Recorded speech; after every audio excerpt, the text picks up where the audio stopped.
Olunaku olwaleero muna NRM Yoweri Kaguta Museveni lwatandise okubeera nga yiga akalulu bitundu bya Bugisu nga badde mu kibuga Mbale. Wayogeddeko eri abawagizi n'abakulembeze ku kibiina kino ku mitendera egy'enjawulo nga batuusako obubaka obuli mu manifesto ekibiina kino gye kizze nakyo mu kalulu ka 2021 n'okubasaba okugenda okubeera nga bapepereza abalonzi bitundu byabwe basobole okubeera nga babalonda ekibiina kino kisobole okubeera nga kidda mu bukulembeze bw'eggwanga.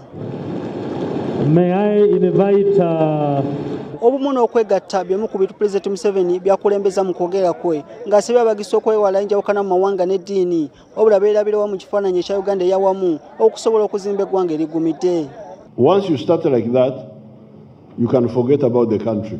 Because if you go by religion, you will not even get one religion which is 40% of the population of Uganda.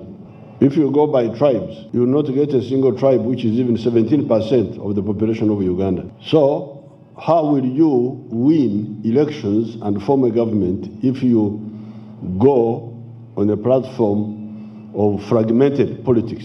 Kuchembera y'obwavu obugoya abantu mu kitundu kino, Pulezidenti Yoweri Kaguta Museveni abasabye okukomya okwemalira mu kulima emwanyi zokka, wabula bagezeeko ne kulimu emirala omuli okulima ebirime ebyanguwa okuvaamu ensimbi ko n'obulunzi basobole okufuna ekigulira magalo eddiba.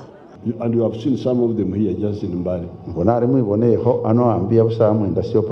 Chinese, China, Indians, Arabs, they are all here. When we started the UMA with Murwana, we had 80 factories. We now have 5,000. They have helped us to solve 3 big problems. You remember the shortages of soap, salt, sugar. Those are no longer there now. Museveni ategezezza abagisu nti singa bamuteekamu obwesige ne bamuwa obululu okudda mu ntebe y'obukulembeze bw'eggwanga wakumalawo ezibi byonna ebibanyigiriza omuli ebbula ly'emirimu obwavu ebyenjigiriza ebyobulamu n'ebirala ng'ayita mu manifesto ekibiina gye kireese. Now, about the palace of the Mama Saba, definitely we shall make a contribution. About the jobs, I will be looking out whenever there are some good jobs and they are good Mama Saba, I will put them there, no problem. And if the Mama Saba vote 90%, the encouragement will be greater. Kubizibu ebinyigiriza ekitundu kino omuli enjala n'amuwadde akatebe etera okuzinda ebitundu bino kw'ossa amataba agatwaliramu n'obulamu bw'abantu bano kati baagala Pulezidenti Museveni nti wabaze mu ntebe y'obukulembeze bw'eggwanga abatonderewo minisitule eyabwe ku bwabwe gye bayise Ministry for Bugisu Affairs basobole okwekoleranga ku nsonga zaabwe.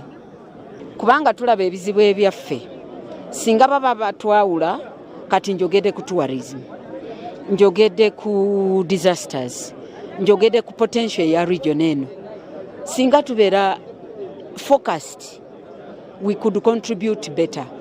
But when we are put in the pool on OPM, we just get lost there, and you find that where pulling out becomes difficult. Mubimu ku bizibu ekibiina ki NRM kyeyolekedde mu bitundu bino zenjawukana eziri mu kitundu kino nga zino zaava ku byava mu kulonda kwa kamyufu k'ekibiina kino ekyaleeta abawagizi b'ekibiina kino n'abakulembeze okubeera nga beeyawulamu. Abamu kye batunuulidde nti singa enjawukana zino tezigonjoolwa nga obudde bukyali ekibiina ki NRM kyolekedde okuwangulwa mu bitundu bino.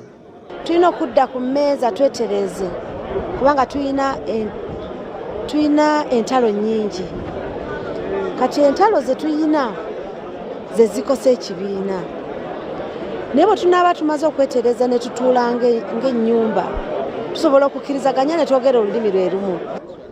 Tugenda mu kulonda ate nga tetulina biseera bingi nnyo ebyokulaba nti tutabaganya abalwana. Naye tujagezaako nnyo kulaba nti abatakkiriziganya tebavumagana oba tebalwana kubanga bwe balwana akalulu boonona ka pulezidenti n'akaabwe bennyini.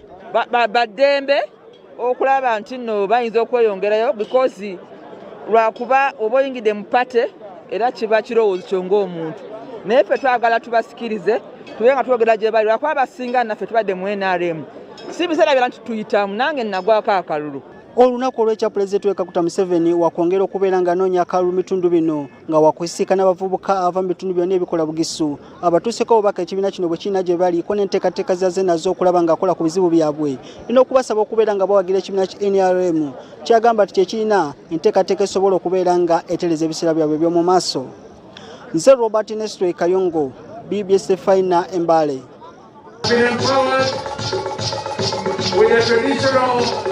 So much for listening. It's been a scientific campaign.